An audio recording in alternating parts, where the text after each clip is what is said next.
जय हिंद दोस्तों। Honorary rank पाने के लिए 22 साल लगातार संघर्ष किया, लाखों रुपए का एरियर और प्रमोशन लेके रहे।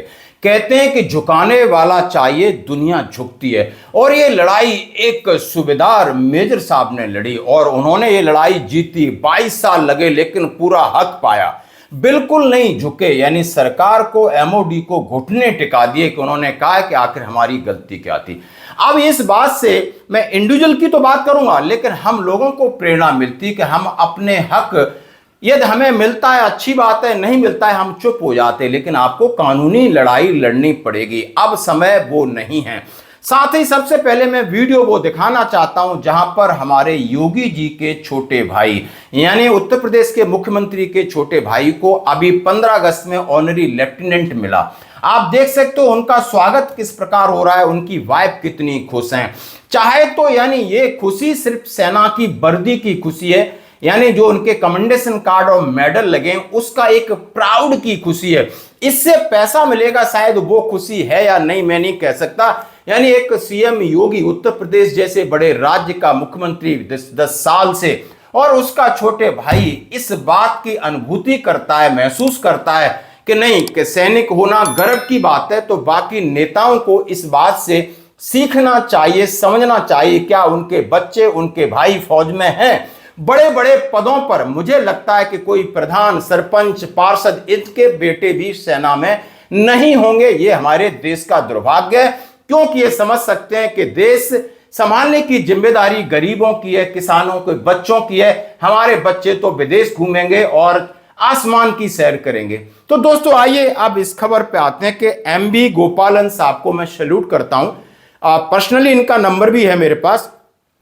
उन्होंने 22 वर्षों बाद लेफ्टिनेंट का मानद पद प्रदान किया, यानी सूबेदार मेजर से रिटायर्ड हो गए थे, लेकिन उन्हें लगा कि नहीं, हमारा हिसाब किताब तो ठीक था, लेकिन हमें ऑनरी कमीशन मिलना चाहिए था। लेकिन वो रिटायर्ड होने के बाद 22 साल लड़ाई लड़ी और उसके बाद उन्हें लाखों का एरियर मिला, सारी पेंशन बढ़ी, ग्रेचुटी, कम्यूटेशन, और उन्हें वो इज्जत मिली। ये फोटो, ये तस्वीर इस बात की गवाह है।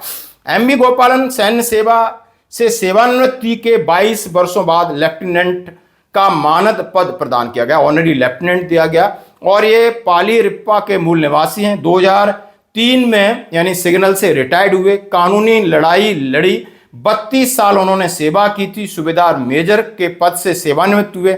उन्हें ऑनरी लेफ्टिनेंट मिलना चाहिए था या कप्तान मिलना चाहिए था, उनके मन में ऐसा। लेकिन आंखों की सर्जरी के कार्ड, वो यानी आंखों की सर्जरी, यानी कहीं एलएमसी या कुछ हुए और उन्हें बिना ऑनरी कमीशन के विदा होना पड़ा। उन्होंने अधिकार अधिनियम 2002 के तहत सैन्य सेवा के आचरण से संबंधित जानकारी सार्वजनिक की जा सकती है, यानी अपना उन्होंने पूरा एसीआर और पूरा डाटा निकलवाया। उसके बाद और उन्होंने एएफटी कोच्चि सशस्त्र बल न्यायाधिकरण, वहां पर उन्होंने केस फाइल किया और 2003 से लगातार 22 साल उन्होंने लड़ाई लड़ी और वहां पर उन्हें न्याय मिला। यानी उनके अधिवक्ता बीके सत्यनाथ और गोपालन पूर्व, यानी इस तरीके से उन्हें पूरा पैसा मिला। उन्होंने ये चीज हमारे साथ शेयर की और साथ ही ये कहा कि जवानों को जल्दी निराश और हताश नहीं होना चाहिए। बहुत सारों के साथ गड़बड़ी हो जाती है, जानबूझ के गड़बड़ी होती है, गलती से गड़बड़ी होती है, यानी उसके लिए आपको एएफटी का दरवाजा खटखटाना होगा, एक अच्छे सलाहकार, अच्छे वकील की मदद लेनी होगी। अपनी पूरी चीजें आपको पहले लगता है तो रखिए, फोटोकॉपी करके रखिए। बहुत सारे मामले एमएसीपी के आ रहे हैं। अब मैं बात करना चाहूंगा, एमएसीपी के बहुत सारे मामले आ रहे हैं जहां पर कहीं ना कहीं यूनिट या कहीं ना कहीं रिकॉर्ड लड़कों के साथ गड़बड़ी कर पा रहा है। मेरे पास कल फोन आता है, कोई कह रहा है कि मेरी एमएसीपी कट जाएगी, उसको कहा जा रहा है नहीं, आपने 9 साल में उसको एसीपी नायक मिल गया है और वो लगभग 13-14 साल सर्विस है और उसको कहा जा रहा है आप नायक फिजिकल ले लीजिए। बोलता है मैं अब नहीं ले सकता हूं।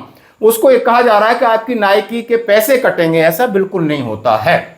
हालांकि आपको हवलदार एमएसीपी नहीं मिलेगी, यानी जो 16 साल के बाद मिलती, लेकिन आपको जो 9 साल में एमएसीपी नायक मिला है उसका कोई चीज नहीं कटती, कभी नहीं कटती है। कटेगी जब आपने अनविलिंग पहले कर दिया है और बाद में एमएसीपी लिया है और उसके पार्ट टू ऑर्डर, उसके डॉक्यूमेंट कहीं ना कहीं ऑडिट में पकड़े जाते हैं, फिर आपके साथ ऐसा हो सकता है, लेकिन बिल्कुल नहीं होगा। यदि आप के साथ कुछ होता भी है तो रिटायरमेंट के बाद आपके पास एएफटी इसलिए खुली है, कि आप अपने वाजिब हक के लिए आप जा सकते हो। दोस्तों, ये थी एक बड़ी अपडेट जो हमें कहीं ना कहीं प्रेरित करती है, प्रेरणा देती है कि हमारे लिए बहुत सारे कानूनी चीजें हैं जो हमारे हक दिलाने में हमारी मदद करती हैं। धन्यवाद।